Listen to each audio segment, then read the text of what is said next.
DXN সম্পর্কে জানাবেন।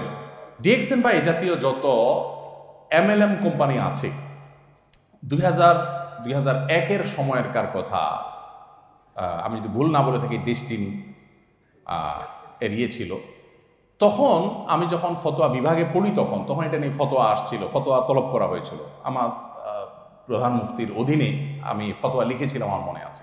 আলহামদুলিল্লাহ পরবর্তীতে জানতে পারলাম তার আগে তারপরে সারা বিশ্বের বড় বড় ফতোয়া বোর্ডগুলো থেকে ফতোয়া দেওয়া হয়েছে। এমএলএম কোম্পানির বিজনেস কোনো অবস্থাতে কোনো সময় এটা জায়েজ হওয়ার কোনো পথ নাই।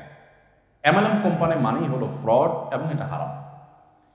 আমাদের দেশের মানুষ এত সহজ সরল। কিছুদিন আগে কোন এক লোক জানে কয়েক হাজার কোটি টাকা নিয়ে উধাও হয়ে গেছে না, কুমিল্লার বোধহয় কোনো এক লোক নিয়ে উধাও হয়ে চলে গেছে, প্রবাসী, সে বাইরে থাকে, কোন দেশে থাকে আমি এক্সাক্ট জানি না। তো প্রায় এরকম ঘটনা শোনা যায়।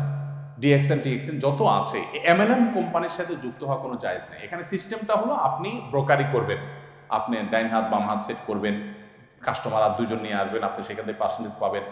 মানুষ অল্প টাকায় ধনী হওয়ার স্বপ্ন দেখে। আমার দেশের মানুষ এত সহজ সরল, শর্টকাট রাস্তায় কিভাবে বড়লোক হওয়া যায় এই পদ্ধতিগুলো সবচেয়ে বেশি মানুষ খোঁজে। ইউটিউবে গেলে দেখা যায় ভিডিওগুলো এত ভিউ হয়, মানুষ দান্দা করে কি।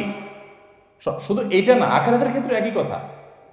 দেখবেন যে কিছু হুজুর আছে যে এরা মানুষকে জান্নাতে যাওয়ার জন্য এমন শর্টকাট ওয়ে দিয়ে দিবে, ভাই নামাজ কালাম পড়া স্যার জান্নাতে যেতে চান তাহলে ভিডিওটা দেখেন। বুঝেন নাই? আবার কিছু পিসাব আছে, পিসাবরা আপনার আরো শর্টকাট ওয়ে দেয়, ভাই ভিডিও দেখা লাগবে না, তুমি সম্পদ কার টাকা পয়সা আমার পায়ের কাছে তুই যাও, জান্নাত তোমার সাথে আমার বোঝা পড়া। পিসাব নিজে দৌড়ের উপরে থাকবে, টের পাবে না, কিন্তু উনি জান্নাত বিলাই বেড়াচ্ছেন। তো এরকম প্রবণতা আমাদের মধ্যে আছে। এই শর্টকাট ওয়েতে ইসলাম বড়লোক হওয়ার কোনো পথ বলে না। ইসলাম বলেছে ফাইদা কুদিয়াতিস সালাহ ফান্তাশিরু ফিল আরদ ওয়াবতাগু মিন ফাদলিল্লাহ। নামাজ শেষ হয়ে গেছে, জমিনে ছড়িয়ে পড়ো, পরিশ্রম করো, হাড় ভাঙা পরিশ্রম করো, করে উপার্জন করো। ইসলাম সেটা বলেছে, আপনি পরিশ্রম করবেন, উপার্জন করবেন, হালাল উপার্জন, কম হোক বেশি হোক আল্লাহ শুকরিয়া আদায় করবেন। আপনি কি করছেন? আপনার সম্পদকে আপনি নষ্ট করে দিচ্ছেন এই শর্টকাট ওয়েতে বড়লোক হতে গিয়ে। তো এটা কোনো অবস্থাতে জায়েজ নাই।